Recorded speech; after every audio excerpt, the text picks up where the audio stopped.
धर्म स्नेही बंधुओं, चर्चा 22 परिसय पर चल रही है और 22 परिसहों में एक रोग परिसय होता है। जानते हो ना, रोग, बीमारी। और मुनिराज उस परिसय को सहन करते हैं। कल चर्चा हुई कि कुछ बीमारियां तीव्र कर्मों के उदय में होती हैं, लेकिन कुछ बीमारियां कर्म सामान्य होता है और हमारी लापरवाही ज़्यादा होती है, इसलिए बीमारी होती है। कल चर्चा हुई थी कि सबसे ज़्यादा बीमारी यदि होती है तो भोजन की लापरवाही से होती है। और एक नहीं, अनेक तरह की बीमारियां भोजन की लापरवाही से होती है। कुछ जानते हुए होती है और कुछ अनजाने में होती है। ये पता ही नहीं है कि क्या खाना है और क्या नहीं खाना है। आपने बचपन में सुना होगा, माँ के मुँह से आप केला खाते हो और फटाफट पानी पीने जाते हो। माँ कहती नहीं, केला के ऊपर पानी मत पीना, अभी जुकाम हो जाएगा, कहती है ना। अब माँ को ज्ञान हो गया है, उसने आपको दे दिया। ऐसे आपको ज्ञान हो गया है, आप उसे आगे दे देंगे। आइसक्रीम खाई है, पानी नहीं पीना। सीताफल खाया है, पानी नहीं पीना अभी 1 घंटा। तो इस तरह से फल फ्रूट आदि खाने के बाद में पानी आदि नहीं पिया जाता है। ये सामान्य ज्ञान है और ये हमें परंपरा से मिला हुआ है। इसको हमें किसी किताब में नहीं पढ़ना पड़ता है। भाई कहीं चोट लग गई है, छोटी मोटी चोट लग गई है, खून निकल रहा है, रसोई में जाके हल्दी लगा लो, ये सामान्य ज्ञान है। नहीं, आजकल की माँ हल्दी नहीं लगाती है, वो कोई दवाई रखती है अपने घर में, उसको लगाती है। लेकिन पहले घर में दवाइयाँ केवल मसालों में होती थी। यदि जुकाम हो गया है, हल्दी वाला दूध पी लो, काली मिर्च सौंठ का काढ़ा पी लो, 2-3 दिन में जो जुकाम झड़ जाएगा और ठीक हो जाएगा। लेकिन अब नहीं, दवाई खिलाते हैं। पहले बुखार आता था तो पीपल आती है, वो छोटी वाली पीपल, उसको घिस के दूध में और पिला देते थे, बुखार ठीक हो जाता था। चिरायता का काढ़ा पिला देते थे, ठीक हो जाता था। अब तो दवाइयों के नाम बताइए ना, आप कौन सी होती है बुखार की दवाई? क्रोसिन, देखो पता है सबको। आपको छोटी पीपल या उसका नाम नहीं पता होगा, लेकिन इसका जरूर पता होगा। पहले यदि गैस बनती थी, अजवाइन खा लेते थे, हैं? इस तरह की और भी बहुत सारी चीज़ें थी गैस बनने से, उससे काम हो जाता था। आजकल के बच्चे अजवाइन थोड़ी खाएंगे, अच्छी नहीं लगती है। हाँ, गोली चाहिए, और वो गोली एक बीमारी और दे जाती है। एक गोली के साथ एक बीमारी फ्री मिल जाती है। अब जब तक दोबारा गोली नहीं खाओगे तब तक काम नहीं होगा, फिर गोलियों की आदत पड़ जाती है और शरीर की जो रेजिस्टेंस पावर होती है वो कम हो जाती है। लेकिन जो घर में हम दवाइयाँ करते हैं और उनसे हमारी रेजिस्टेंस पावर बढ़ती है और बीमारी ठीक होती है। तो इस तरह से दवाइयों पर डिपेंड होकर हम अन्य बीमारियां खड़ी कर लेते हैं, ये भी हमारी लापरवाही है।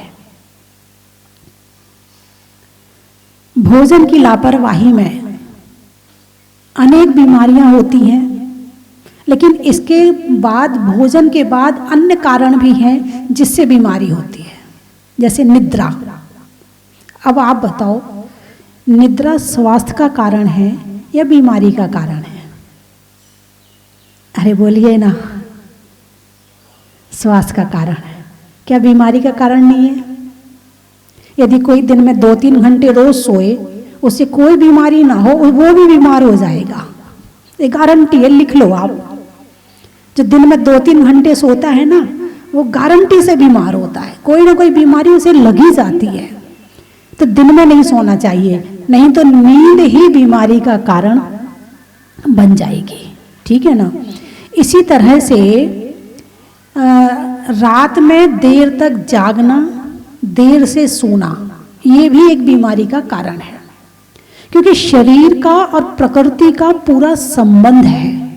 यदि हम प्रकृति के साथ जिएंगे तो हमें उसकी पॉजिटिव किरणें मिलेंगी और स्वास्थ्य ठीक रहेगा, और यदि हम प्रकृति के विरुद्ध होकर के जिएंगे तो उसकी किरणें जो नेगेटिव हैं, हमें पॉजिटिव तो मिली नहीं, नेगेटिव और मिल गई, तो जिसके कारण से बीमारियां होती हैं। तो रात्रि बनाई है विश्राम के लिए। किस लिए बनाई है? विश्राम के लिए। शरीर का और प्रकृति का जो मेल है वो रात्रि में विश्राम के लिए है। यदि 24 घंटे दिन होता तो क्या होता? जी नहीं सकते थे। 24 घंटे दिन होता तो इंसान जी सकता था क्या? 24 घंटे में इंसान उजाले में नहीं रह सकता। अब आप देखिए कितने घंटे का दिन होता और कितने घंटे की रात्रि होती है, किस मौसम में होती है, क्यों होती है, ये आपको नहीं पता है, लेकिन इसका कनेक्शन हमारे शरीर से जरूर है। तो इसमें बताया है कि रात्रि में विश्राम करना चाहिए। कितने बजे करना चाहिए? सूर्योदय के दोपहर 4 पहर के बाद में करना चाहिए। अब एक पहर कितनी देर का होता है? एक घड़ी का 24 मिनट की एक घड़ी, और 2 घड़ी का एक पहर, कितनी देर हो गई? 48 मिनट। तो एक मुहूर्त। अब 2 मुहूर्त के बाद सो जाओ आप, यानी 3 घंटे बाद, 2 घंटे बाद सूर्यास्त होने के। और जैसे आप यदि सोते हैं तो 12 बजे के पहले जो नींद होती है वो 1 घंटे में 2 घंटे की नींद पूरी होती है। यदि 12 बजे से पहले आप सोते हैं तो, और 12 बजे के बाद सोते हैं तो 1 घंटे में 1 घंटे की नींद भी पूरी नहीं होती, फिर आपको लंबा सोना पड़ेगा। फिर आप जब रात को जल्दी सोओगे तो आपका ब्रह्म मुहूर्त में सुबह जल्दी नींद खुल जाएगी, और सुबह जब जल्दी उठोगे तो आपकी पेट की स्थिति, आपकी दिमाग की स्थिति, आपकी शरीर की स्थिति आप स्वयं महसूस कर लेना। एक 8 बजे उठने वाला, उसे लगता और सो जाओ, अभी और नींद आ रही है, लगता नहीं लगता। अभी 8 बजे रात को सोया था 12 बजे, अब 12 से सुबह 8 बजे तक कितना टाइम हो गया? कितने घंटे हो गए? 8 घंटे हो गए। 8 घंटे में भी उठने का मन नहीं कर रहा, अभी भी शरीर में आलस भरा पड़ा है। अब आप रूटीन बनाओ कि आपको 9 बजे सोना है, 10 बजे सोना है, और आप सुबह देखोगे तो इतना हल्का शरीर मिलेगा आपको, ऐसा लगेगा कि बस पूरा हो गया मेरा काम, पूरी थकान उतर गई, पूरी निद्रा हो चुकी है, और सुबह 4, 4:30, 5 बजे तक यूं लगेगा बस उठ जाओ, आपसे लेटा नहीं जाएगा। यदि आप रात को जल्दी सोते हैं तो, और अनेक तरह की बीमारियां मुक्त हो जाओगे। सुबह 5 बजे उठने से आप धार्मिक क्रियाओं करने का आपका अपने आप मन करेगा। अरे अब सुबह उठ गए, चलो माला ही फेर लेते हैं। अरे सुबह उठ गए, चलो भक्तांबरी पढ़ लेते हैं। अरे चलो जल्दी उठ गए तो चलो यही कर लेते हैं, अपने आप मन करेगा। और 8 बजे उठने के बाद क्या मन करता है? बस जल्दी करो, देर हो रही दुकान जाने में, भगवान की याद नहीं आती है। तो ब्रह्म मुहूर्त में उठने से ब्रह्म की याद आती है, धर्म की याद आती है। और आजकल के बच्चे जो हैं रात भर जागते हैं और पढ़ाई करते हैं, ना जाग पाते हैं ना पढ़ाई कर पाते हैं। उनका पूरा प्रयास होता नींद को भगाने का। फिर चाय पिएंगे, फिर नींद आने लगी, फिर चाय पिएंगे, बेचारे नींद ही भगाते रहते हैं। 1 घंटे में भी वो आधे घंटे की पढ़ाई नहीं कर पाते हैं। और यदि आप रात में आराम से सो लो, दिमाग को रेस्ट मिल गया, शरीर को रेस्ट मिल गया, सुबह 4 बजे उठ करके अब आप 9 बजे तक जो पढ़ाई करेंगे वो इतनी अच्छी होगी कि आपको स्वयं महसूस होगा कि 1 घंटे में 2 घंटे की पढ़ाई हो गई। यानी एक नींद को गड़बड़ करने से पूरा रूटीन गड़बड़ हो जाता है, पूरा स्वास्थ्य गड़बड़ हो जाता है, पूरा दिन खराब हो जाता है। अब जब रात को नींद नहीं आएंगे फिर क्या होगा? दिन में बच्चे क्लास में जाते हैं, अब सर पढ़ा रहे हैं तो समझ में ही नहीं आ रहा है, ब्लैक बोर्ड देखते हैं तो सब क्या लिखा, क्योंकि जब तक नींद पूरी नहीं होती है तो मन भी ठीक स्थिर नहीं होता है। स्थिर किसी चीज में नहीं हो सकता है जब तक तुम्हारी निद्रा पूरी नहीं होगी। तो आहार और निद्रा ये दोनों हमारे स्वास्थ्य पर बहुत ज्यादा प्रभाव डालते हैं, इसीलिए आहार और निद्रा दोनों को सम्यक बनाना जरूरी है। अब वर्तमान की पीढ़ी जो आ रही है वो रात को जागती है और दिन में सोती है। अब जो सूर्य है, हमें दिन में सूर्य की किरणों से अनेक तरह की ऊर्जा मिलती है, और जब हम सोते हैं तो हमारा संबंध सूर्य की उस ऊर्जा से कट हो जाता है। तो जब वो उससे कट होता है तो अनेक तरह की निगेटिव ऊर्जा और पैदा हो जाती है।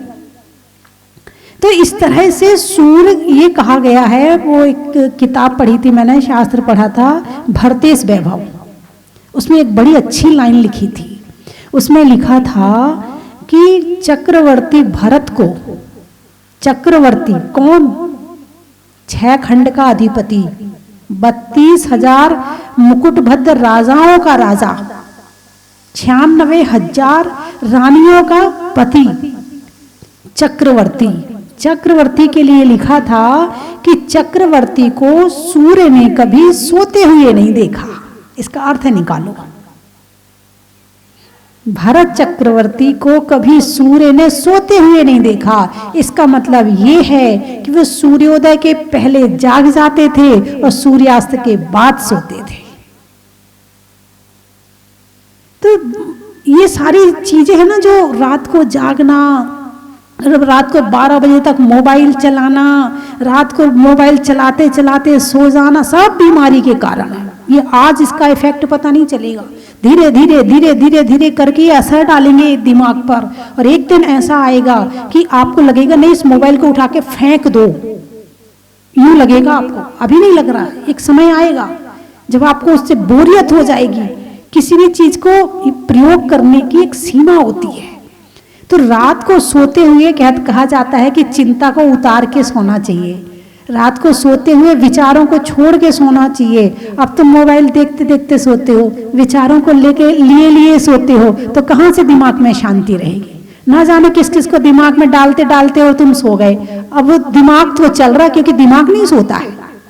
तुम सोचो कि दिमाग सोता, तो दिमाग नहीं सोता, दिमाग तो अपना काम करता है। अब दिमाग में तो वो विचार चल रहे हैं और तुम सो रहे हो, तो दिमाग को शांति मिली क्या?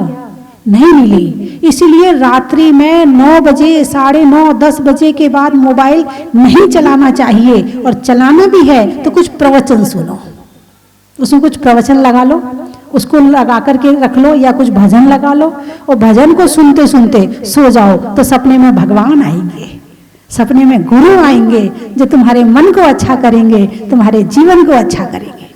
ये नियम लेना चाहो तो बड़ा अच्छा होगा कि 10 बजे के बाद में हम मोबाइल पर फेसबुक, यूट्यूब और क्या क्या होता है, व्हाट्सएप और ट्विटर, इंस्टाग्राम, ये नहीं चलाएंगे रात को 10 बजे के बाद।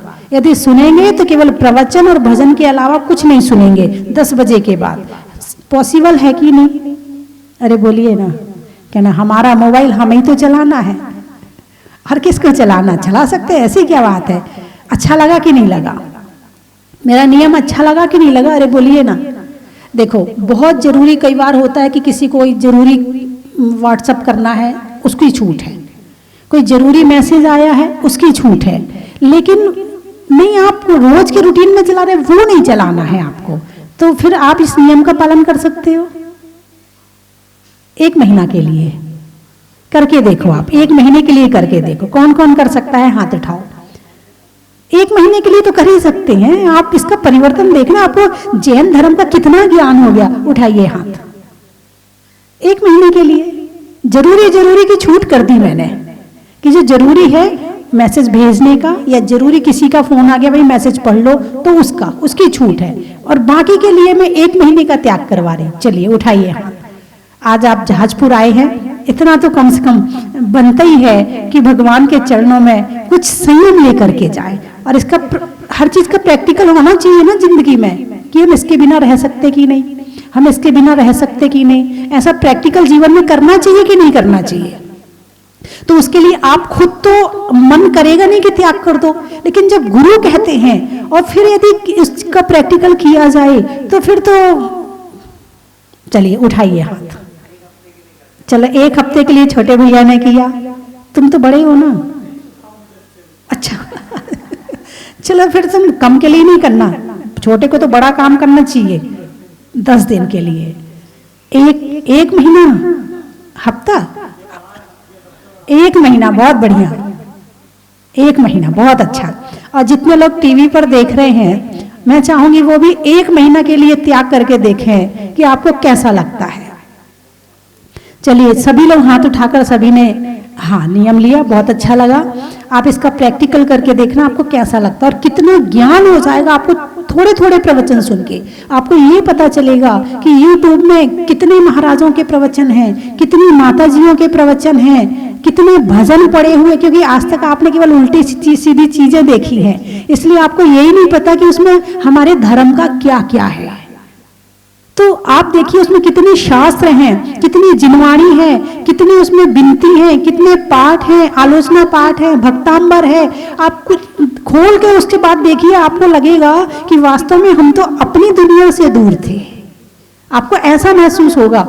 1 सप्ताह आप करोगे, 1 सप्ताह में यदि अच्छा लगे, चलिए 1 सप्ताह के बाद तो आप मेरे पास नहीं आएंगे ना, नहीं आएंगे ना, है 1 सप्ताह के बाद तो तुरंत नहीं आओगे ना, है ना। तो यदि आपको ये नियम अच्छा लगे और आपको अच्छा लग रहा है तो इसको 1 महीने का कर लेना अपने घर में ही, ठीक है। यदि आपको अच्छा लगे तो अपने इस नियम को 1 महीने का कर लेना। और यदि 1 महीने में लगे नहीं ये तो बढ़िया भाई, इसको तो करना चाहिए, फिर इसको 6 महीने के लिए कर लेना। फिर आपको लगे नहीं ये तो मेरे लिए जरूरी हो गया, इसके बिना मैं रह ही नहीं सकता हूँ, तो फिर आप इसको 1 साल के लिए कर लेना। और जब 1 साल का हो जाएगा फिर मुझे कहने की जरूरत पड़ेगी ही नहीं है। फिर आके बताना मुझे कि आपको मेरे इस नियम से आपके जीवन में क्या परिवर्तन आया। आप स्वयं देखना, क्योंकि इंसान YouTube, WhatsApp आदि जो भी दूसरी की चीजें देखते हो उससे आप दूसरों से जुड़ते हो। फेसबुक देखते, दूसरे की शक्ल देखी, फेसबुक में क्या देखा?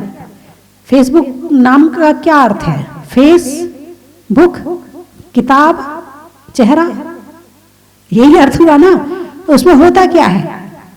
सबकी शक्ल ही तो होती है, बस देखते जाते देखते जाते। ये उंगली जितनी माला में नहीं चलती है उतनी मोबाइल में चलती है।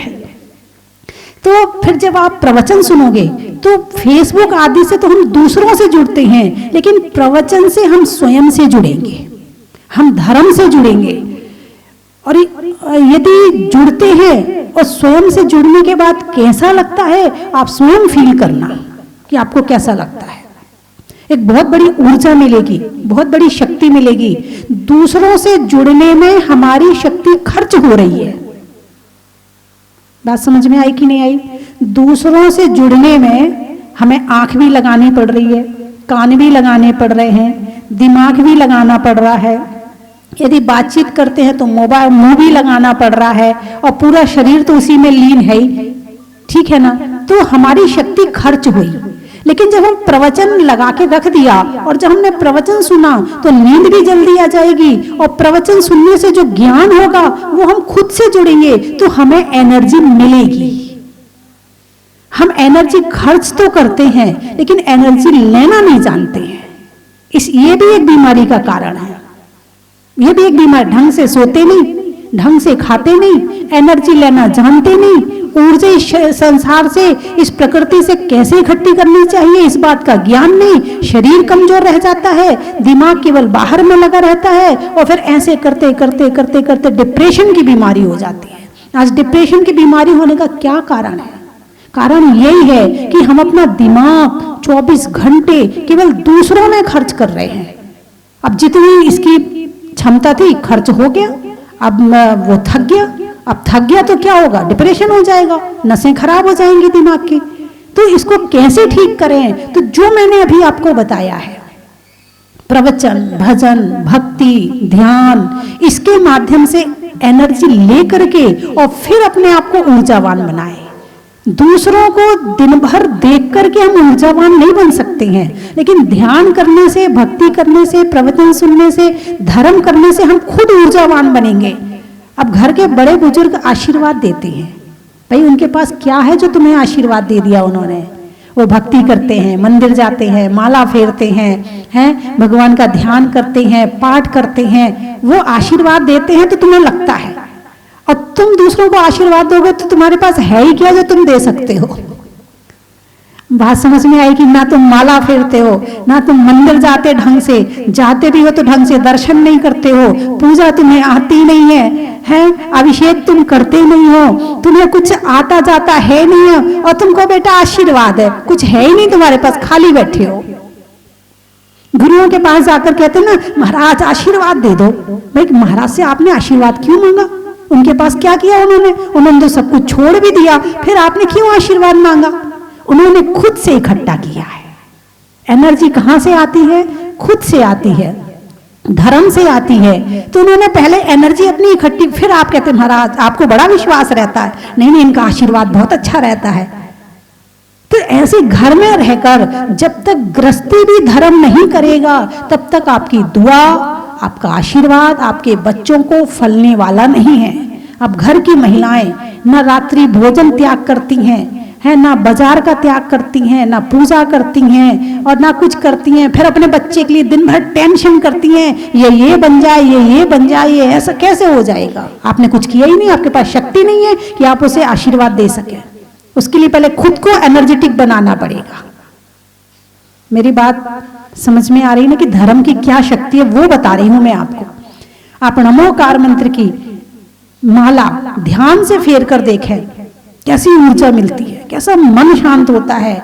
और जब मन शांत होता है, वचन शांत होता है, काया शांत होती, एकाग्र होता है, तब ऊर्जा को ग्रहण करने की ताकत होती है। एंटीना लगा होगा आपके घर में, अरे बोलिए ना, डिस्क होगी, एंटीना होगा, है ना? क्या काम कर रहा है वो? क्या काम कर रहा है? किरणें कैच करके और तुम्हारी टीवी में भेज रहा है। यदि वो डिस्क या एंटीना हिलने लगे तो फिर चित्र आएंगे? नहीं आएंगे। मतलब हिलती हुई टीवी, तुम्हारे एंटीना और डिस्क में, टीवी में चित्र नहीं आते हैं। ठीक ऐसे ही जब तक हमारा मन, हमारा वचन, हमारी काया चंचल रहती है तब तक बाहर की पॉजिटिव किरणें हम ग्रहण नहीं कर पाते हैं। उनको ग्रहण करने के लिए जरूरी है कि मन वचन काया को एकाग्र करके ध्यान पूर्वक परमात्मा का स्मरण किया जाए। अब हमारा एंटीना सेट हो गया है, अब किरणें आएंगी और हमारे ऊपर हम कैच कर रहे हैं और हमारे अंदर प्रवेश करेंगी। 3 टाइम सामायिक करने के लिए कहा है। क्यों कहा है? बोले स्थिर होके, आंख बंद करके एकाग्र होके बैठ जाओ, मन स्थिर करो, अपना ध्यान करो। भगवान की दिव्य ध्वनि दिन में 3 बार खिलती है, सुबह, दोपहर, शाम, संध्या बेला में, बदलते हुए। जैसे सुबह जा रही है और दिन आ रहा है, दोपहर, सुबह जा रही है, दोपहर आ रहा है, और दिन जा रहा है, रात आ रही, इसको संध्या काल बोलते हैं। ऐसे समय में भगवान केवल ज्ञानी की दिव्य ध्वनि गिरती है। वो आज यहाँ नहीं है लेकिन विदेश क्षेत्र में है। तो 3 बार जब उनकी दिव्य ध्वनि खिलती है वो तो पूरे लोक में जाती है। और जब यहाँ पर जो बैठ करके और आंख बंद करके ध्यान से और एकाग्र होता है तो वो दिव्य ध्वनि उसे स्पर्श करती है और उससे एनर्जी मिलती है और वो भगवान का स्पर्श कर पाते हैं हम उससे। तो यदि संसार से, प्रकृति से ऊर्जा लेना है तो एकाग्र होना पड़ेगा, और यदि खर्च करना है तो कर ही रहे, 24 घंटे कर रहे हैं। 1 सेकंड, एक सुबह सो के उठ के लेके और रात को सोते सोते तक खर्च करके सोते हैं, इकट्ठी तो बिल्कुल नहीं करते हैं। इसलिए आज डॉक्टरों की संख्या और बीमारों की संख्या बढ़ रही है। तो बंधुओं, बात चल रही थी बीमारी के कारण की, कि ज्यादातर बीमारियां इसलिए होती हैं। अब ये भी एक बीमारी का कारण है, ध्यान नहीं करना, भक्ति नहीं करना, पूजा नहीं करना, परमात्मा के प्रति श्रद्धा नहीं रखना, प्रवचन नहीं सुनना। जब ये सब नहीं होगा तो मन में अस्थिरता ज्यादा होगी, और जब अस्थिरता ज्यादा होगी तो बीमार होने में समय नहीं लगेगा, फटाफट बीमार हो जाएगा, जल्दी बीमार हो जाएगा। और जो दिमाग से मजबूत होता है उसे बीमारियां भी कम आती हैं। और आ भी जाए तो वो अपनी विल पावर से बीमारी को भगाना भी जानता है। और वो एनर्जी कहाँ से मिलती है? वो मिलती है धर्म से। कहाँ से मिलती है? धर्म से मिलती है। तो बात चल रही थी निद्रा की, कि निद्रा भी बीमारी का कारण भी है और बीमारी दूर होने का कारण भी है। तो कितना सोना है, कब सोना है, क्यों सोना है, इस बात का ज्ञान होना भी जरूरी है। अब जैसे बच्चे का जन्म होता है, बच्चा गर्भ से बाहर आया, अब आने के बाद वो 22 घंटे सोता है, तब उसके शरीर को, वो जो शरीर की वृद्धि होती है वो एनर्जी तब उसे मिलती है 22 घंटे। अब घर वाले आए, वो आया उसने जगा दिया, अब वो आया उसने जगा दिया, किसी को चैन नहीं।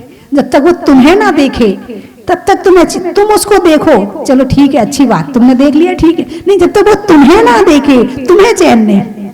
वो आएगा वो जगा देगा, वो आएगा वो जगा देगा। उसकी नींद जब तक खराब नहीं करोगे तब तक आपको चैन नहीं। अपनी नींद खराब तो करते ही करते हो और बच्चों की भी नींद खराब करते हो, जबकि उसके लिए 22 घंटे सोना जरूरी है। तो अब वो बच्चा यदि 22 घंटे नहीं सोएगा तो क्या होगा? उसके शरीर में कहीं ना कहीं कमी रह जाएगी, कहीं ना कहीं दिक्कत रह जाएगी। तो नींद भी रोग का कारण है यदि उसे सही समय पर सही स्थान में और अच्छे से ना लिया जाए। नींद के साथ में फिर और भी चीजें हैं कि मैंने जैसे अभी बताया कि देर से सोना, देर से सोए, रात देर से सोए, सुबह देर से जागे, जाना था बहुत दूर इसलिए बहुत तेज भागे, इतनी तेज भागे कि निकल गए मौत के आगे, थे बड़ा भागे और बन गए अभागे। यानी सुबह लेट हो जाओ तो दिन की सारी क्रियाएं लेट होती चली जाती हैं। रात है ना, यदि सुबह लेट हो गए तो सब काम लेट होते जाते, और सुबह जल्दी उठ जाओ तो सब काम सही समय पर होते हैं और दिमाग ठंडा रहता है, मन शांत रहता है। और लेट उठने वाले का दिमाग गर्म रहता है और मन भी शांत नहीं रहता है। इसलिए रात को, जैसा मैंने मोबाइल के लिए बताया, ऐसे टीवी के लिए ये मत करना कि माता जी ने कहा मोबाइल के लिए तो मना कर लिया है, अब चलो अपन टीवी देख लेते हैं। हाँ, तुम्हारे पास तो 100 ऑप्शन है ना। हाँ, सीरियल देख लेते हैं, टीवी में सीरियल देख लेते हैं और कोई भी शो देख लेते हैं, तो उसको खोल के बैठ जाओगे? नहीं, यदि आपने ये नहीं किया तो ये भी नहीं करना। अब आप कहोगे माता जी ने टीवी के लिए ही मना कर दिया, चलो कंप्यूटर में सीडी चला लेते हैं।